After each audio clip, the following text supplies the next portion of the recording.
Welcome to cyber crime awareness video. நம்ம இன்றைக்கி ஆன்லைனில் ட்ரெஸ் பர்ச்சேசிங் செய்யும்போது நம்ம என்ன மாதிரி ஃப்ராடெல்லாம் நடக்கும், நம்ம எப்படிலாம் விழிப்புணர்வாக இருக்கிறணும் அப்படின்றத தான் நம்ம இந்த வீடியோவில் பார்க்க போகிறோம்.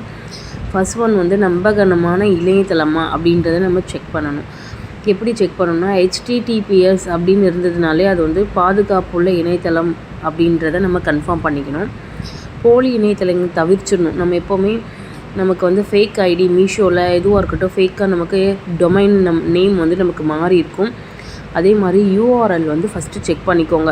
இது மூணுத்தையும் நீங்கள் கண்டிப்பாக செக் பண்ணிக்கணும். அதுக்கப்புறம் வந்துட்டு விற்பனையாளர் மற்றும் மதிப்புரைகளை சரி பாருங்கள். நம்ம எப்போவுமே ஒரு ஆர்டர் பண்ண போகிறோன்னா அதோட ரிவ்யூ அண்ட் ரேட்டிங்ஸ் பார்ப்போம். கண்டிப்பாக நமக்கு வந்து அபோவ் 4 இருக்கணும், 4.25 அந்த மாதிரி இருந்தால் தான் நமக்கு நல்ல ரிவ்யூஸ்னு அர்த்தம். விற்பனையாளர்களின் நம்பகத்தன்மை மற்றும் மதிப்புகளை பாருங்கள். வாடிக்கையாளர் மதிப்புகளை படியுங்கள். மிகவும் குறைந்த விலையில் அதிக சலுகை கொடுக்கும் விளம்பரங்களை சந்தேகிங்கள். எப்போவுமே அந்த மாதிரி நம்பாதீங்க.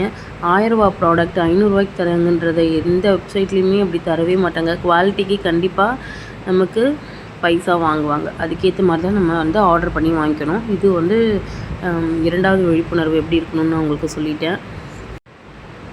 மூன்றாவதாக பாதுகாப்பான கட்டண முறையிலும் பயன்படுத்தணும். நம்ம வந்துட்டு பாதுகாப்பாக யூஸ் பண்ணணும். UPI, debit card, credit card, Paytm, gateway ஆகியவற்றை தான் நம்ம பயன்படுத்தணும்.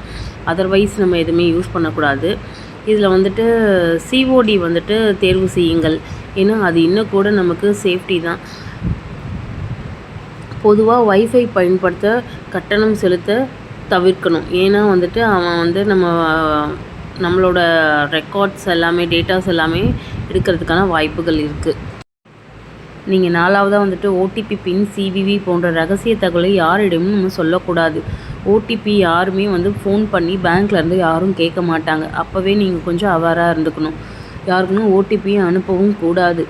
ஏதாவது உங்களுக்கு சந்தேகமாக இருந்ததுன்னா அந்த லிங்க்கை நம்பாதீங்க. .apk என்ற லிங்க் மூலிமா இப்போ நிறைய ஃப்ராட்ஸ் நடந்துகிட்ருக்கு. ஸோ அவேராக இருந்துக்கோங்க. ஐந்தாவதாக வந்து ஆர்டர் விவரங்களை சேமித்து வையுங்கள். ஆர்டர் உறுதிப்படுத்துதல் ரசீது மற்றும் ஆர்டர் ஐடியை சேமித்து வையுங்கள். எதிர்கால தேவைக்காக விற்பனையாளர் விவரங்களையும் வைத்திருங்கள். உங்கள் ஆர்டர் உறுதிப்படுத்தப்பட்டது, அது தேதி, மொத்தம், இது எல்லாமே நமக்கு கண்டிப்பாக தேவை. அப்போ தான் நம்ம வந்து ஒரு கம்ப்ளைண்ட் ரைஸ் பண்ணால் கூட நமக்கு இதெல்லாமே சப்மிட் பண்ணலாம்.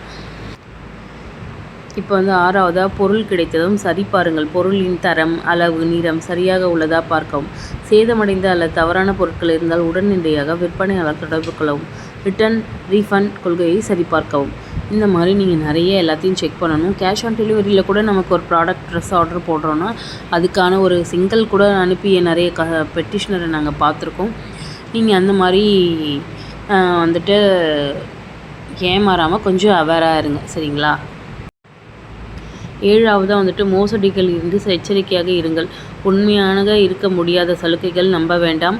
தெரியாத லிங்கில் மற்றும் விளம்பரங்களை கிளிக் செய்ய வேண்டாம். போலி இணையதளங்கள் மற்றும் சமூக வலைத்தளங்களை தவிர்க்கவும். எட்டாவதாக வந்து சைபர் குற்றங்களை உடனடியாக புகார் அளியுங்கள். ஏதேனும் மோசடிகள் ஆனாலோ உடனடியாக புகார் செய்யுங்கள். www.cybercrime.gov.in மூலம் அல்லது 1930 என்ற உதவி எண்களில் தொடர்பு கொள்ளுங்கள். ஸ்க்ரீன்ஷாட், ரசீது, செய்தி போன்ற அனைத்து ஆதாரங்களையும் பாதுகாத்து வையுங்கள். இன்றே விழிப்புணர்வு பெறுங்கள், நாளை பாதுகாப்பாக இருங்கள். சைபர் பாதுகாப்பு உங்கள் கையில் உள்ளது. நன்றி, வணக்கம்.